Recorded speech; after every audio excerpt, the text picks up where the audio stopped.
ফজরের সময় শীতের দিন মুয়াজ্জিন আল্লাহর পক্ষ থেকে যখন দাওয়াত দেয় আসসালাতু খায়রুম মিনান নাওম, ঘুম হইতে নামাজ ভালো। অনেক সময় ঠান্ডার ভিতরে ল্যাপ কম্বল ফালাইয়া ঠান্ডা পানিতে অনেক সময় অজু করিয়া তারপর মসজিদে নামাজ পড়তে যাই, কি কষ্ট না খুব আরাম লাগে? আসতে বলে কারণ কি এই দুনিয়া কি ক্ষণস্থায়ী না স্থায়ী? এটা মুখ খুলে সবাই বলেন স্থায়ী না ক্ষণস্থায়ী? কেমন ক্ষণস্থায়ী? আল্লাহ রাসূল সাল্লাল্লাহু আলাইহি ওয়াসাল্লাম আলী রাদিয়াল্লাহু তাআলা আনহুকে বলছিলেন, আলী তুমি মৃত্যুকে কত দূরে মনে করো? আলী রাদিয়াল্লাহু তাআলা আনহু বলছিলেন, আমি যখন নামাজের জন্য ওযু করতে যাই তখন খেয়াল করি আমার জীবনের শেষ ওযু এইটাই হতে পারে, সামনের ওয়াক্তের নামাজের জন্য ওযু করার সুযোগ নাও পাইতে পারে। আল্লাহ রাসূল সাল্লাল্লাহু আলাইহি ওয়াসাল্লাম বলেন, আলী তুমি ভুল করছো, এক নামাজ থেকে অন্য নামাজ আসতে মাঝখানে অনেক সময়ের ব্যবধান, কিন্তু মৃত্যুতে এত দূরে না। তুমি যখন নামাজের ভিতরে ডান দিকে সালাম ফিরাও তখন তুমি খেয়াল করো আমি বাম দিকে সালাম ফিরাতে পারি কিনা, এইভাবে মনে করো। এই হলো দুনিয়া। আর আখিরাতের জিন্দেগি আল্লাহ রাসূল সাল্লাল্লাহু আলাইহি ওয়াসাল্লাম একটা উদাহরণ দিয়ে বলছেন, তামাম দুনিয়া যদি একটা গোডাউন বানাও, পশ্চিম থেকে পূর্ব, উত্তর থেকে দক্ষিণ, জমিন থেকে আসমান, এই জমিনের আসমানের দূরত্ব কি পরিমাণ দূরত্ব, কত মাইল, কত কিলোমিটার, এইটা জানা আছে কার? আছে? আসমানকে হিসাব দিতে পারবে? তবে একটু ধারণা করা যায়। বলে তাকি আমরা যে সূর্যটা দেখতেছি এই সূর্যটা নাকি দুনিয়ার থেকে 9,30,00,000 মাইল দূরে আছে। কত? আচ্ছা, আর এই সূর্যের থেকে যে আমরা তারকাগুলো দেখি ওই এক একটা তারকা নাকি ওই সূর্যের চেয়ে কোটি কোটি গুণ দূরে। এরপরে তারকা আছে, এরপরে তারকা আছে, প্রত্যেক তারকা এক এক তারকা থেকে কোটি কোটি গুণ দূরে। বৈজ্ঞানিকরা আবিষ্কার করার পরে বলে যে এত দূরে তারকা আছে যেই তারকা সৃষ্টি করার পর থেকে তার আলো জমিনের দিকে দৌড়েই আসতেছে, কিন্তু এখন পর্যন্ত নাকি তার আলো আইসা জমিনে পৌঁছে নাই। আর আলোর গতি প্রতি সেকেন্ডে 1,86,000 মাইল বেগে দৌড়ায়। তাহলে সেই তারকা কত দূরে? কি হিসাব করে বাড়ি করা যায়? আসতে বলেন। বর্তমানে বাংলাদেশেও কিন্তু এক শ্রেণী আছে নাস্তিক, বস্তুবাদী। তারা বলতে চায় যা দেখি না দু নয়নে, বিশ্বাস করি না গুরুর বচনে। বলে কি বলে না? এই ওরা আবার অনেক সময় বলে যে হুজুরের আলোচনা করে যে আল্লাহ রাব্বুল আলামিন যাকে ছোট একটা বেহেশত দান করবে এই 10টা দুনিয়ার সমান। কয়জনকে? একজনকে দেবে। তার পরিমাণ কি? ছোট। পরিমাণ ছোট, তাও দেবে একজনকে, তা বলে পরিমাণ এই 10টা দুনিয়ার সমান। এখন ওরা বলে দেখছো হুজুরদের নাউজুবিল্লাহ অযৌক্তিক গাঁজাখুরি কথা, নাউজুবিল্লাহ কলে ছোট বেহেশত যদি আল্লাহ রাব্বুল আলামিন একজনকে দেয় 10 দুনিয়ার সমান, তাহলে একজন দুইজন লোক কি বেহেশতে যাবে না কোটি কোটি? তাহলে কোটি কোটি মানুষ যদি বেহেশত যায়, ছোট বেহেশত যদি হয় 10টা দুনিয়ার সমান, তাই বড় বেহেশত কত বড়? এত জায়গা মাওলায় পাই কই? কথা বুঝেন না? বুঝেন না? এই জন্য ওরা বলে অযৌক্তিক, যা দেখি না তা বিশ্বাস করি না। আল্লাহর রহমতে আপনাদের দোয়ায় বর্তমানে এই আধুনিক যুগে আল্লাহর রহমতে জায়গা পাওয়া গেছে, আমার মালিকের জায়গার অভাব না। সবাই বলি সুবহানাল্লাহ। কলে তা কি বল? আমেরিকা ওই যে মহাকাশ নিয়ে রিসার্চ করে না, ওই রিসার্চ করা সংস্থার নাম হলো নাসা। নাসা বুঝছেন? এই নাসা মহাকাশ নিয়ে যখন রিসার্চ করছে, কিছুদিন আগে মহাকাশের মধ্যে একটা গর্তের সন্ধান পাইছে। কি সন্ধান? ওই গর্তের নাম রাখছে কৃষ্ণগহ্বর। কথা বুঝছেন? কৃষ্ণগহ্বর অন্ধকার গুহা, ওই গর্তের মুখটা কতটুকু এইটা বিবরণ দিতে যাইয়া বৈজ্ঞানিকরা বলতেছে যে আমরা যে সূর্য দেখতেছি এই সূর্যটা নাকি দুনিয়ার থেকে 13 লক্ষ গুণ বড়। সুবহানাল্লাহ, আলহামদুলিল্লাহ। কিছু লাগে মুখ তালা মারিয়ে রাখেন, তা সব তো ভিতরে এমনি ঢুকবে। সুবহানাল্লাহ, আলহামদুলিল্লাহ বলতে হয় না? হ্যাঁ, এই সূর্য দুনিয়া থেকে কয় লক্ষ গুণ বড়? 13 লক্ষ। এরকম বৈজ্ঞানিকদের কথা। এরকম 30,000 কোটি সূর্য। কত? এইরকম 30,000 কোটি সূর্য একত্রিত করলে এরপর এই গর্তের মুখের ভিতরে ঢুকেই দেওয়া যায়। এখন বলেন তো, নামাজ নাই, রোজা নাই, পর্দা নাই, সুন্নাত নাই, এই আল্লাহর হুকুম নবীর তরিকা অনুযায়ী চলেন না, এই অনেক সময় দেখা যায় দাঁড়াইয়ে দাঁড়াইয়েও প্রস্রাব করতে ভুল করেন না, কি আছে না নাই? এখন হিসাব করে বলেন তো, এরকম 30,000 কোটি সূর্য একত্রিত কইরা ওই গর্তের মুখটা এতটুকু যে একসঙ্গে ঢুকেই দেওয়া যায়। এখন হিসাব করে বের করে বলেন তো গর্তের মুখ কত বড়? ধরে হিসাব ধরে ধরে ধরে এখন এই বৈজ্ঞানিকরা বলতেছে এর চেয়েও নাকি বড় বড় গর্তের সন্ধান পাওয়া যায়। এখন আল্লাহ রাব্বুল আলামিন যদি ঘোষণা করতেন যাকে ছোট বেহেশত দান করব 100 দুনিয়ার সমান, আমার মালিকের জায়গা আছে না? না আছে না? না মনে করছেন আপনার হুজুররা কি বুঝি না, সব বোঝেন আপনারা, আমরা একের ভালো মন্দ কি বুঝি না। এই কবরের যাত্রীরা, দুনিয়ার জিন্দেগি কিন্তু একটাই। কয়টা? এই দুনিয়ার যে কোনো কাজে 5 বার যদি কেউ ঠকে, আবার সেই কাজের ভিতরে চেষ্টা করলে জিতবার আশা আছে না? এই ম্যাজিস্ট্রেট কোর্টে কেস করে ঠকছেন, জজ করে আপিলের সুযোগ নাই, জজ করে ঠকছেন, হাইকোর্টে ঠকছেন, সুপ্রিম কোর্ট সিঙ্গেল বেঞ্চ ঠকছেন, সেখানে সুপ্রিম কোর্ট ফুল বেঞ্চ সেখানে ঠকছেন, প্রেসিডেন্ট কোর্ট সেখানে ঠকছেন, আন্তর্জাতিক কোর্ট, রিভিউ, আরো অনেক জিনিস আছে না নাই? কিন্তু এ কবরের যাত্রীরা একবার যদি খোদা না খাস্তা কেউ কবরে যাইয়ে ঠইকে বসো,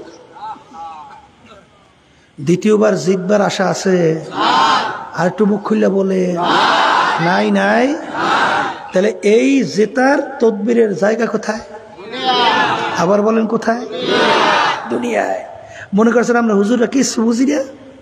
এই আপনারা যারা আছেন, যারা না বুঝুন না, আপনারা শুধু না, তামাম দুনিয়ার সমস্ত মানুষ, সমস্ত মাখলুকাত সব একত্রিত হোক, পারলে কুরআনুল কারীমের ভিতরে একটা ভুল বের করে দেখাও। যদি বের করে দেখাতে পারো তাহলে আমরাও নামাজ, রোজা, অন্য যে আমল করি এর সব ছাইড়ে দেব। নাউজুবিল্লাহ। কিন্তু ভালো করে চিন্তা ভাবনা করে দেখছি কুরআনুল কারীম কি? আবার মুখ খুললে বলে, এটা শুধু আমরা বলি না, বর্তমানে বৈজ্ঞানিকরা আবিষ্কার করার পরে বলতেছেন কুরআনুল কারীম সত্য।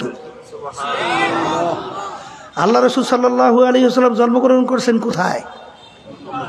মক্কা শরীফ না? আল্লাহ নবী যেখানে জন্মগ্রহণ করছেন আশেপাশে পানি আছে? খাল আছে? খাল চেনেন তো? নদী আছে? সাগর আছে? আল্লাহ রাসূল সাল্লাল্লাহু আলাইহি ওয়াসাল্লাম কোনোদিন সমুদ্র দেখছে? হ্যাঁ? তাহলে কুরআনুল কারীমের ভিতরে সমুদ্র সম্পর্কে আলোচনা আসে না? আসছে। আল্লাহ কি বলছেন? মারাজাল বাহরাইনি ইয়ালতাকিয়ান বাইনাহুমা বারযাখুল লা ইয়াবগিয়ান ফাবিআইয়ি আলাই রাব্বিকুমা তুকাযযিবান। সবাই বলি সুবহানাল্লাহ। এখানে সমুদ্র সম্পর্কে আল্লাহ রাব্বুল আলামিন আলোচনা করছেন কুরআনুল কারীমের ভিতরে। আল্লাহ রাসূল সাল্লাল্লাহু আলাইহি ওয়াসাল্লাম কোনোদিন সমুদ্র দেখেও নাই। কিন্তু বৈজ্ঞানিকরা যখন সমুদ্র নিয়ে আলোচনা করে, রিসার্চ করে, দেখে কুরআনুল কারীমের ভিতরে এই সমুদ্র সম্পর্কে যা যা বলছেন 100 ভাগ সব মিলে গেছে। সূর্য সম্পর্কে কোরআনুল কারীমের ভিতরে আলোচনা আসছে না? না আসে নাই? আল্লাহ রাব্বুল আলামিন কি বলছেন? ওয়াশ-শামসু তাজরি লিমুস্তাকাররিল লাহা, সূর্য তার আপন কক্ষপথে চলমান। বৈজ্ঞানিকরা আবিষ্কার করার পরে দেখে সূর্য তার কক্ষপথে আসলেই চলতেছে। সবাই জোরে বলে সুবহানাল্লাহ। কিছুদিন আগে আমেরিকার এক পণ্ডিত মহিলা কোরআনুল কারীম নিয়ে রিসার্চ করছে, সূরা নামল। সেখানে দেখে মৌমাছি সম্পর্কে আল্লাহ রাব্বুল আলামিন যা যা বলছে 100% সব মিলে গেছে। কিছুদিন আগে তিনি কালিমা পড়ে মুসলমান হয়ে গেছে। এখন বৈজ্ঞানিক দার্শনিক পণ্ডিত যারাই কোরআনুল কারীম নিয়ে রিসার্চ করে তারাই কালিমা পড়ে কি হয়? কিন্তু দুঃখ, এক শ্রেণী মুসলমানের ঘরে জন্মগ্রহণ করিয়া আমার ভাইরা, পর্দা আলে মা বোনেরা, আজকে তাদের ইসলামের নিয়ম নীতি আদর্শ, ইসলামের কালচার, ইসলামের সংস্কৃতি তাদের কাছে ভালো লাগে না। তাদের কাছে ভালো লাগে বিজাতিদের কালচার। এই জন্য এক কবি মুসলমানদেরকে সতর্ক করে দেওয়ার জন্য বলছিলেন, হে মুসলমান, না আমেরিকা লা লন্ডন সে উলফত, না আমেরিকা লা লন্ডন সে উলফত, হামি মস্তে মদিনা কর খুদায়া। এ মুসলমান, তোমার রাস্তা আমেরিকা, লন্ডন, ফ্রান্সের রাস্তা না, তোমার রাস্তা হলো মদিনার রাস্তা। কি কথা ঠিক না ঠিক? এ আল্লাহর বান্দারা, কোরআনুল কারীম এখন আমাদের মাঝে আছে না নাই? কোরআন শরীফের চ্যালেঞ্জের আয়াত আছে আছে আছে আছে। এই আল্লাহর হাবিব ছিলেন উম্মি। আল্লাহ রাসূল সাল্লাল্লাহু আলাইহি ওয়াসাল্লাম নিজের দস্তখত করতে জানতেন না, সাইন করতে জানতেন না। প্রমাণ কিভাবে রাখত? আল্লাহর হাবিবের আঙ্গুল মোবারকের ভিতরে আংটি মোবারক ছিল, ওই আংটি মোবারক দিয়া সিল মারত। বছর 1.5-2 আগে এক ডক্টর চরমনাইতে আসছিল বেড়াইতে। তখন আমার জন্যে আল্লাহ রাসূল সাল্লাল্লাহু আলাইহি ওয়াসাল্লামের পক্ষ থেকে যেই চিঠি লেখছিল, সেই চিঠির উপরে যে সিল মারছিল আংটি দিয়া, সেই আংটির সিল সহ ওই চিঠিটা কাজ দিয়া বান্ধাই আমার জন্য হাদিয়া হিসেবে নিয়ে আসছিল। তখন আমি তাকেই দেখলাম আল্লাহ হাবিবের সিল আংটির কেমন ছিল। তাহলে আল্লাহর রাসূল নিজের দস্তখত করতে জানতেন না। এই জন্য আল্লাহর হাবিবকে বলা হয় উম্মি। মায়ের পেটে থাকা অবস্থায় আল্লাহ রাব্বুল আলামিন তার আব্বাকে দুনিয়ার থেকে নিয়ে গেছিল। দুনিয়াতে আসার পরে বছর 6 বয়স আল্লাহ রাব্বুল আলামিন তার আম্মাকেও নিয়ে গেল। বাপ হারা মাহারা, দুনিয়ার দিক থেকে একেবারে উম্মি, বকালাম মানে উম্মি। কথা ঠিক না ঠিক? এই আল্লাহ রাসূল সাল্লাল্লাহু আলাইহি ওয়াসাল্লাম তার উপরে 30 পারা কোরআনুল কারীম আল্লাহ নাজিল করলেন। সেই কোরআনুল কারীমের ভূমিকা শুরুতে আমার মালিক চ্যালেঞ্জ হিসেবে বলেন, যালিকাল কিতাব লা রাইবা ফি। সুবহানাল্লাহ। এই যে কিতাব দেখো, এই কিতাবের ভিতরে ভুল সন্দেহ বলতে কিছু নাই। আল্লাহু আকবার। হে মুসলমানরা শোনেন, যারা একটু ইংরেজি বাংলা পড়ার পরে ধরাকে সরা জ্ঞান মনে করেন না, মনে করেন কি জানি হয়ে গেছে। আসলে মানুষই হন নাই। আসতে কয় কি হন নাই? মানুষই হন। চিন্তাই তো করেন নাই যে আপনি মানুষ নাকি। এখন পর্যন্ত মানুষই হইতে পারেন নাই। ক্যারি মিরর কানাডার ইউনিভার্সিটি, টরেন্টো হচ্ছে রাজধানী, বাইবেল শাস্ত্রের উপরে পাণ্ডিত্য অর্জন করছিল খ্রিস্টানদের পাদ্রী। মুসলমানদের একজন ধর্মের উপরে বিশেষজ্ঞ আহমদ দিদারের সঙ্গে যখন তার ডিবেট হয় কোরআনুল কারীম এবং বাইবেল নিয়ে, তখন তিনি রিসার্চ করতে যাইয়া দেখে যে কোরআনুল কারীমের ভিতরে কোনো ভুল তালাশ করে পাওয়া যায় না। জোরে বলেন কথা ঠিক কিনা? তাহলে কোরআনুল কারীমের ভিতরে ভুল না পাইয়া শেষ পর্যন্ত নিজে কালিমা পড়ে মুসলমান হয়ে গেছে। আমাদের পাশের রাষ্ট্র ভারত, শিবশক্তি মহারাজ তিনিও কিন্তু রিসার্চ করে কালিমা পড়ে মুসলমান হয়ে গেছে। কথা ঠিক না? ঠিক। এরকম হাজার হাজার লক্ষ লক্ষ যারা নাকি কোরআনুল কারীমে রিসার্চ করছে কালিমা পড়ে কি হয়েছে? হ্যাঁ, আর মুসলমানের ঘরে জন্মগ্রহণ করার পরে যারা নাকি আল্লাহ আল্লাহ রসুলের নির্দেশ অনুযায়ী চলি না, আমি সেই বাজানদেরকে বলবো কপালটা পুড়িয়ে গেছে। কপাল কি হয়েছে? আবার কন, কপাল পুড়িয়ে গেছে। কোরআনুল কারীম সত্য না করে ভুল আছে? আসতে বলে কোনো ভুল আছে না? সত্য। তাই সত্য যদি হয় তো ওই কোরআনুল কারীম থেকে আমি আপনাদের সামনে যে আয়াত শরীফ তেলাওয়াত করে শুনাইছিলাম, আল্লাহ রাব্বুল আলামিন আয়াতে কি বলছেন? কুল্লু নাফসিন যায়িকাতুল মাউত, প্রত্যেকটা জানদার যার রূহ আছে তার একদিন না একদিন মৌতের শরাব পান করা লাগবে। ওয়ালাউ কুনতুম ফি বুরুজিম মুশাইয়াদা, কেউ যদি শক্ত পাহাড়ের পাথর কাইটাও লুকাও, মালাকুল মাউত সময় মতো তোমার সামনে হাজির। জোরে বলেন কথা ঠিক না বেঠিক? এই আল্লাহর বান্দারা, পর্দা আলে মা বোনেরা, যেহেতু একদিন মরণ লাগবে, আর একবার যদি দুনিয়ার থেকে বিদায় নিয়ে কেউ কবরে রওনা কইরা যায়, দ্বিতীয়বার কিন্তু আর ফেরত আসার সুযোগ নাই। যেহেতু সুযোগ নাই, মরার পরে কি হবে ওই কোরআনুল কারীমের ভিতরে আল্লাহ রাব্বুল আলামিন বলছেন, ফারিকুন ফিল জান্নাতি ওয়া ফারিকুন ফিস সাঈর। আমি মরার পরে মানুষগুলোকে দুইটা ভাগে ভাগ করব। জোরে বলেন কয় ভাগে? জোরে বলেন কয় ভাগে?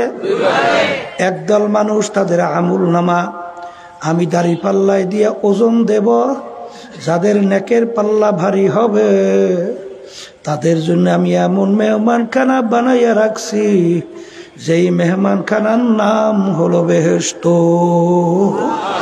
আল্লাহ আপনি আমার জন্য, আমাদের সবার জন্য কবুল করে নেন।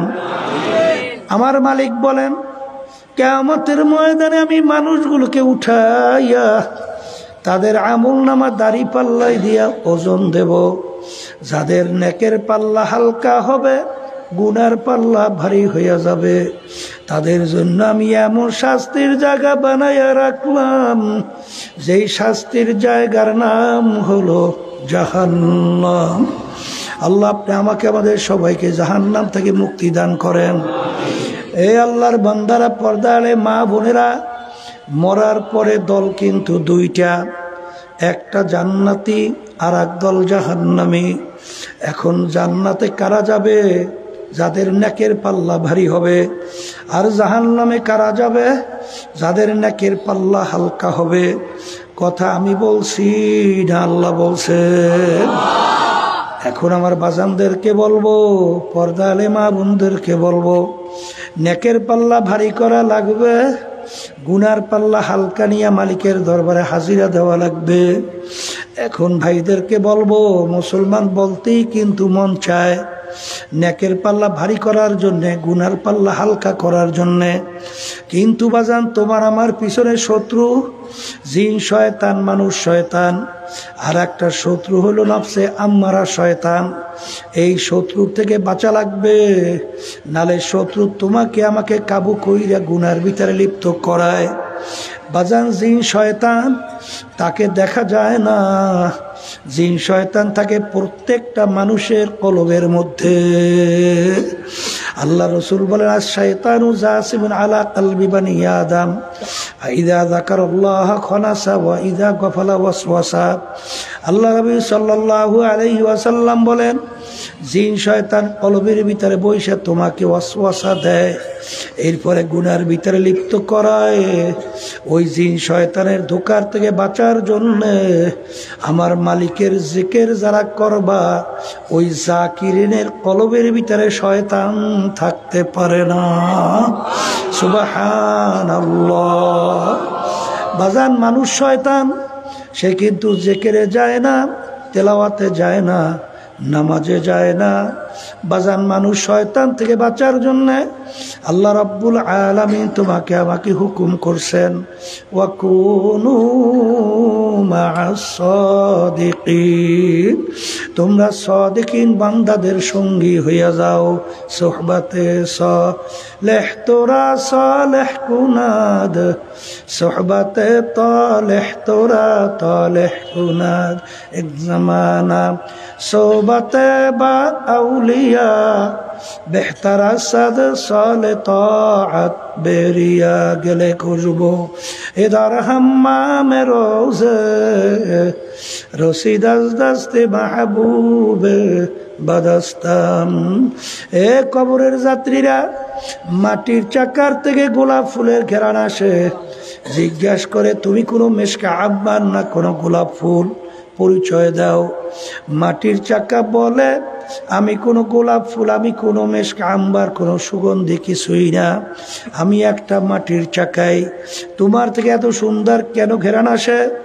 মাটির চাকা বলে, আমার সঙ্গে একটা গোলাপ ফুল ফুইটা আমার সঙ্গে লাইগা ছিল, ওই গোলাপ ফুলের ঘেরান আমার ভিতরে ঢুকতে ঢুকতে এখন আমি সাধারণ মাটির চাকা নাই, আমি একটা গোলাপ ফুলে পরিণত হইয়া গেছি। এ আল্লাহর বান্দারা, সৎ সঙ্গে স্বর্গবাস, অসৎ সঙ্গে সর্বনাশ। বাজান, নামাজের সঙ্গে তুমি যদি উঠা বসা করো, অল্প দিনের ব্যবধানে তুমি একজন নামাজি হইতে পারবা।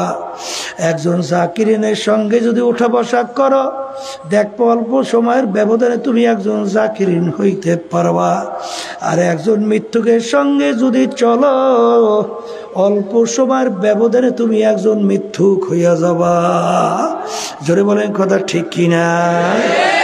মানুষ শয়তান থেকে বাঁচার জন্য আল্লাহর হুকুম পালন করা লাগবে, সাদিকিন বান্দাদের সঙ্গী হওয়া লাগবে। আমি আমার বাজানদেরকে বলবো, বাজান তোমার এলাকায় কিছু আল্লাহর বান্দাদেরকে দেখবা, বাজান ভালো আল্লাহওয়ালাদের সঙ্গে সম্পর্ক রাখে, তাদের সঙ্গে ওঠা বসা করে, তাদের কথা অনুযায়ী চলে, তাদের আমলের দিকে তাকাইয়া দেখো। আর যারা হক্কানি আলেম এবং হক্কানি নায়েবে রাসূল, আল্লাহর হাবিবের নায়েবে রাসূলদের সঙ্গে ওঠা বসা না করে, তাদের আমলের দিকে তাকাইয়া দেখো, দিন আর রাত্র পার্থক্য। জোরে বলো কথা ঠিক কিনা? দেখব যারা সাদিকিন বান্দাদের সঙ্গে চলে এবং তাদের কথা অনুযায়ী কোরআন এবং হাদিস অনুযায়ী চলে, তাদের চোখের ভিতরে পানি টলটল করতে থাকে। আর যারা সাদিকিন বান্দাদের সঙ্গে সম্পর্ক রাখে না, আর ওই বদমাইশগুলা মানুষকে পাথর দিয়ে মাইরা তারপর তার উপরে নাইসা আনন্দ ফুর্তি করতেও ভুল করে না। যারা বলো কথা ঠিক না বেঠি? বাজান দোনোটাই তো মানুষ। যে দেখবা হারে গুনার কথা যখন মনে পড়ে, দুই হাত মালিকের দরবারে উঠাইয়া দুই চোখ দিয়া পানি সেইরা মালিকের দরবারে আফসোস করে আর কান্দে, আর বলে, আমার দয়ার মালিক, দয়া মায়া করে আপনি আমাকে মাফ কইরা দেন। আর যারা নাকি সাদিকিন বান্দাদের সঙ্গে চলে না, ওই বদমাইশের দলেরাও ওদের কিন্তু চক্ষু দুইটা। আর যে নাকি আল্লাহর কাছে কান্দে, আরে মানুষকে জুলুম করা তো দূরের কথা, আরে অনেক সময় রাগের ভিতরে কথা হইল, এরপরে দিয়া মাপ চায়, ভাই আমাকে মাফ কইরা দেন। কথা ঠিক না বেঠিক? আর ওই ওরও কিন্তু চক্ষু দুইটা। আর সাদিকিন বান্দাদের সঙ্গে যারা চলে, তাদের কিন্তু চক্ষু দুইটা। হাতের দিক থেকেও পার্থক্য নাই, পায়ের দিক থেকেও কোনো পার্থক্য নাই। ওমর ফারুক রাদিয়াল্লাহু তাআলা আনহু প্রথম অবস্থায় কাফেরদের অন্তর্ভুক্ত ছিল। সেখানে আলোচনা হইল আল্লাহর হাবিবের মাথা মুবারককে কাটবে, নাউজুবিল্লাহ 100 লাল উট পুরস্কার দেওয়া হবে। ওমর রাদিয়াল্লাহু তাআলা আনহু খাপ থেকে তরবারি বের কইরা এরপর কিন্তু রাজি হয়ে গেছিল। যখন আল্লাহর হাবিবের সোহবতে গেল, ওই তরবারি নিয়েই এখন অল্প সময়ের ব্যবধানে স্বর্ণের মানুষ হইয়া গেল। জোরে বলেন কথা ঠিক না বেঠিক? এই আল্লাহর বান্দারা, পর্দা আলে মা বোনেরা, ভালো করে মনকে বুঝাও, তারপর মাওলার কবরে রওনা করো। মাওলানা জালালউদ্দিন রুমি রহমাতুল্লাহি আলাইহি বাজান ইতিহাস পড়লে দেখবেন তাম দুনিয়ার ভিতরে ওই সময়কালীন সবচেয়ে বড় জানুন্না পণ্ডিত আলেম ছিল বাজান জালালউদ্দিন রুমি রহমাতুল্লাহ আলাইহি। তার পীর সাহেব হুজুর বলতেছেন, জালালউদ্দিন রুমি, ওই রোমদাসের পাত্রটাকে তুমি একটু গরম করতে পারবা কিনা? হুজুর দোয়া করলে পারবো। যাও বাবা, দোয়া কইরা দিলাম। তিনি রোমদাসে চইলা গেল, যাইয়া জিজ্ঞাসা করে, ভাই আমি মাওলানা জালালউদ্দিন রুমি, তার সঙ্গে দেখা করতে চাই, কোথায় পাবো? ভাই আপনি এখানে অপেক্ষা করেন, দেখবেন একটা লোক ঘোড়ার পিঠে সওয়ার, আশেপাশে সাগরেতের কোনো অভাব নাই। যে ঘোড়ার পিঠে সওয়ার থাকবে সে হইল মাওলানা জালালউদ্দিন রুমি। কিছুক্ষণ পরে হঠাৎ দেখে খুব জাউক শৌক সহকারে জালালউদ্দিন রুমি রহমাতুল্লাহি আলাইহি আসতেছেন। তিনি ঘোড়ার পিঠের উপরে ছোয়ার, আশেপাশের লোক সাগরেতের কোনো অভাব নাই। যখন শামসুত তিবরিজি রহমাতুল্লাহ আলাইহি তার সামনে যখন আইসা পড়ল, শামসুত তিবরিজি রহমাতুল্লাহ আলাইহি তার ঘোড়ার লাগাম থাবা দিয়া ধরছে। তখন জালালউদ্দিন রুমি বলতেছেন, ভাই আপনি আমার ঘোড়ার লাগাম কেন ধরলেন, ছাড়েন। তখন তিনি বলেন, ভাই আপনি কি মাওলানা জালালউদ্দিন রুমি? কলে হ্যাঁ আমি তো মাওলানা জালালউদ্দিন রুমি। তখন শামসুত তিবরিজি রহমাতুল্লাহ আলাইহি বলেন, ভাই বলেন এলেম কাকে বলে? এত বড় বিশ্ববিখ্যাত আলেম, তাকে বলে এলেমের পরিচয়। তিনি তো বিভিন্ন দিক থেকে এলেমের পরিচয় দিল। তখন শামসুত তিবরিজি রহমাতুল্লাহি আলাইহি বলেন, ভাই জালালউদ্দিন রুমি, এলেমের পরিচয় হয় নাই। তিনি আশ্চর্য হয়ে গেলেন, কি বলতেছেন? বলে ভাই এলেমের পরিচয় কাকে বলে আপনি একটু দেন। তখন জালালউদ্দিন রুমি রহমাতুল্লাহ আলাইহিকে শামসুত তিবরিজি রহমাতুল্লাহি আলাইহি তিনি বলেন, এলেম বলা হয় ওই জ্ঞানকে যেই জ্ঞান অর্জন করার মাধ্যমে নিজেকে নিজের থেকে পৃথক করা যায়, এর নাম হলো এলেম। মাওলানা জালালউদ্দিন রুমি রহমাতুল্লাহ আলাইহি ঘোড়ার পিঠ থেকে লাফ দিয়া নাইমা তাকে জড়াইয়া ধরল, ভাই আমাকে এলেম শিক্ষা দেন। এমন এলেম তাকে শিক্ষা দিল, এক পর্যায়ে মাওলানা জালালউদ্দিন রুমি রহমাতুল্লাহি আলাইহি বলেন, খোদ বা খোদ মাওলানা রুমি নাশদ, তা গোলামে শামসুত তিবরিজি নাশদ। আমি রুমি ততক্ষণ পর্যন্ত রুমি হতে পারি নাই যতক্ষণ পর্যন্ত শামসুত তিবরিজির শাগরেদ হইতে পারি নাই। এইটা কিসের বদৌলতে? বলেন সোহবাত। জোরে বলেন। সংস্পর্শের কারণে। এই জন্য আমার বাজানদেরকে বলবো, পর্দালে মা বোনদেরকে বলবো, মানুষ শয়তান থেকে বাঁচার জন্যে বাজান সাদিকিন বন্দাদের সঙ্গী হওয়া লাগবে।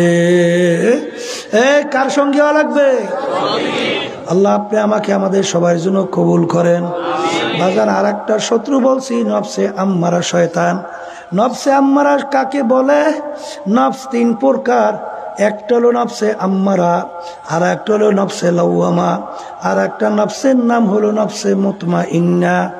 এ বেহেশতে যাউন না আমার বাজানরা, পর্দা আলে মা বোনেরা যারা আশা করতেছেন, আমার মালিক কিন্তু বেহেশতে যাওয়ার জন্য শর্ত লাগাইয়া রাখছেন।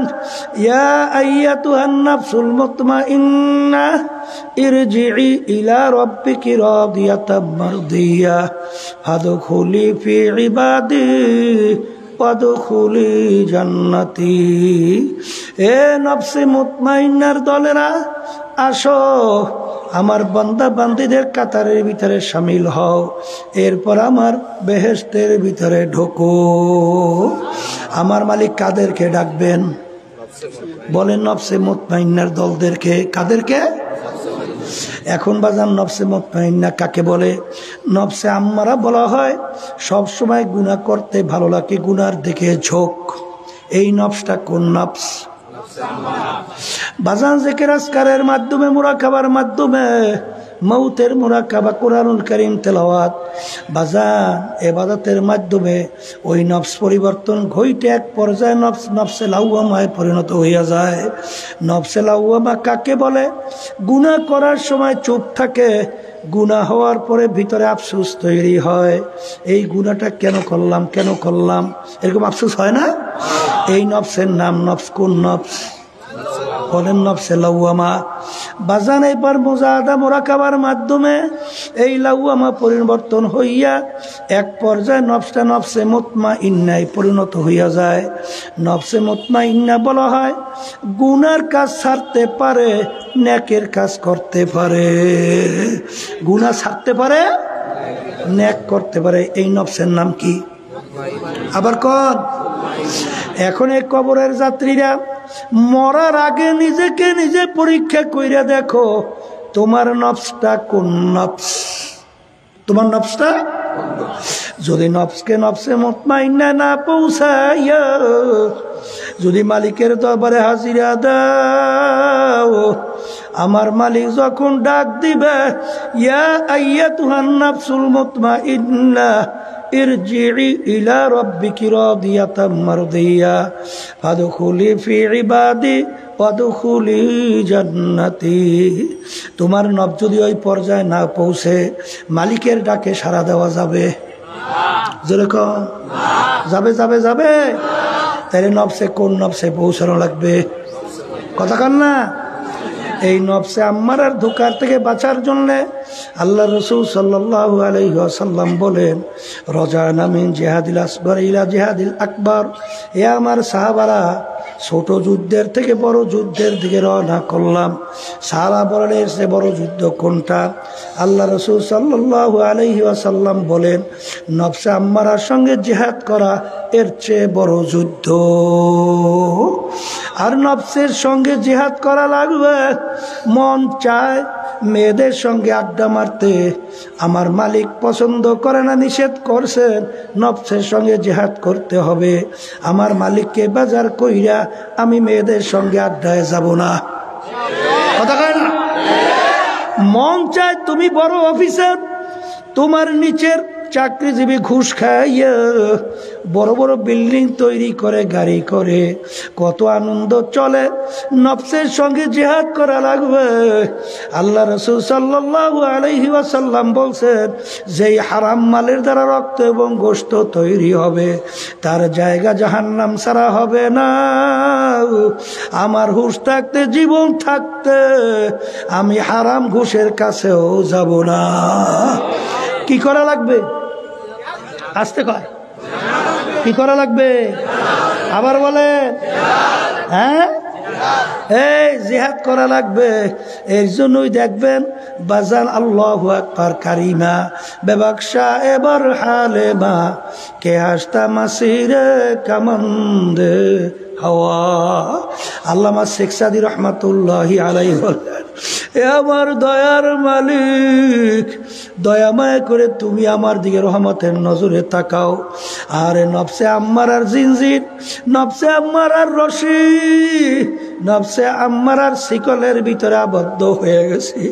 তুমি যদি রহমতের নজরে তাকাও না তাকাও, আমি নফসে আম্মারার জিনজির থেকে মনে হয় মুক্তি পাবো না। এই জন্য আমার বাজানদেরকে বলবো জেহাদ করা লাগবে। আর বাজান জেহাদ করতে না পারলে শয়তান এবং নফসে আম্মারা তোমাকে ধ্বংস করে ফেলবে। এই জন্য আমার বাজানদেরকে বলবো, বাজান মরার পরে রাস্তা কিন্তু দুইটা, একটা বেহেশত আর একটা জাহান্নাম। নেকের পাল্লা ভারী করা লাগবে, গুনার পাল্লা হালকা নিয়ে মালিকের দরবারে হাজিরা দেওয়া লাগবে।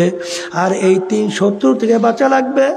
এই 3 শত্রুর থেকে বাঁচার জন্য বাজান আমাদের এই তরিকা, চরমনাই তরিকা, নাম হলো সিস্তিয়া সাবিরিয়া তরিকা। এই তরিকার 5টা ঔষধ আল্লাহর কুতুবেরা তোমার আমার জন্য রাইখা গেছে। আমার দাদাজানের কথা শুনছিলাম, দাদাজান চ্যালেঞ্জ দিয়া বলছিল, বাজান কোনো দলাদলি বুঝি না, তোমার কবরে তুমি যাবা, আমার কবরে আমি যাব, তোমার কবরের প্রশ্নের উত্তর তুমি দেবা, আমার কবরের প্রশ্নের উত্তর আমি দেব। শয়তান এবং নফস আম্মারার ধোঁকার থেকে বাঁচার জন্য যদি তোমরাই 5 ঔষধ নিয়ম অনুযায়ী কিছুদিন পালন করতে পারো, আমার দাদাজান বলতেন, যদি তোমাদের পরিবর্তন না আসে আমাদেরকে গালি দিও। কিন্তু আজ পর্যন্ত কোন আল্লাহর বান্দা বান্দিরা আল্লাহর কুতুবদেরকে গালি দিতে পারে নাই। যেখান পারছে, বরঞ্চ কোনোদিন চোখে পানি আসতো না। আর এখন যখন 2 হাত মালিকের দরবারে উঠায়, যখন তার পিছনের গুনার কথা মনে পড়ে, যখন জাহান্নামের কথা মনে পড়ে, তখন 2 চোখ দিয়া বাইয়া বাইয়া টপ টপ করিয়া পানি পড়তে থাকে। আর মালিকের দরবারে করুণ সুরে ডাক দেয়, এ আমার দয়ার মালিক, তুমি একটু তোমার রহমতের নজরে আমার দিকে তাকাও। বান্দা বান্দে যখন দিলটাকে ভাইঙ্গা, আনা ইনদামুন কাসরাতিল কুলুব, আমার মালিক বলে আমি ভাঙ্গা দিলের কাছে থাকি। যখন দিলটাকে ভাইঙ্গা নিজেকে নিজে অপরাধী মনে কইরা যখন মালিককে করুণ সুরে ডাক দেয়, আমার মালিক ডাকের সাড়া দিবেন। শুধু তাই না, এমনকি তোমার আমার গুনাহকে আমার মালিক নেকের দ্বারা পরিবর্তন কইরা দিবে।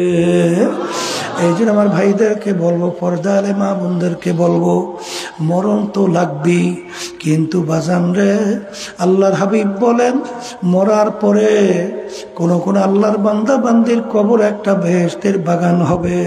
আল্লাহ আপনি আমার জন্য আমাদের সবার জন্য কবুল করেন।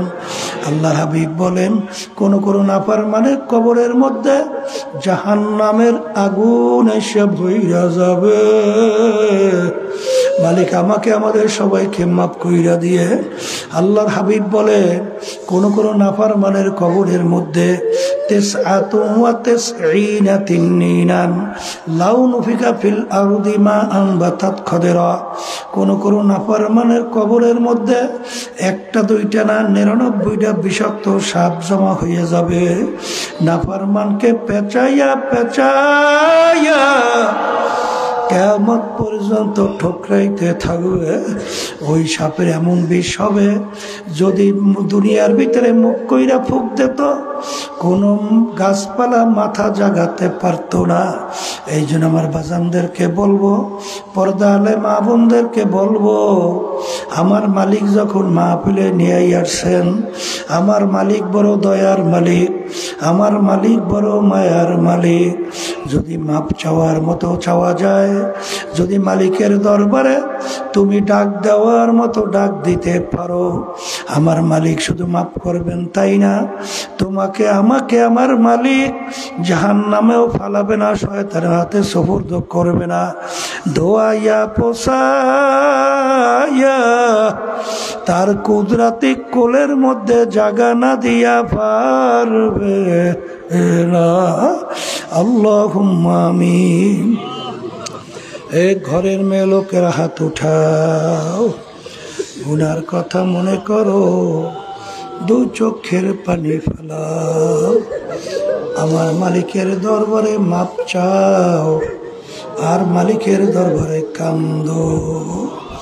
যদি কান্না না আসে মনকে বুঝাও, আরে মন একদিন এই ঘরের দরজা দিয়া নতুন বউ হইয়া উঠছিল রে মন। কত মেয়ে লোকে শরবত খাওয়াইল, কত মেয়ে লোকে বাতাস করলো, আবার এমন একটা দিন আসবে এই ঘরের দরজা দিয়া মরা লাশ হইয়া বের হবা। ছেলে কানবে মা মা করে, মেয়ে কানবে মা মা করে, আরে জবাব তো আর দিবা না। আল্লাহ পেটে মাঠের দিকে চাইয়া দেখে আপনার বান্দারা কিভাবে কান্দে। মালিক আমাদের ছেলেও মরে নাই, মেয়েও মরে নাই, গুনাহ করে বসছি রে, মাফ করে দেন গো মাওলা, মাফ করে দেন।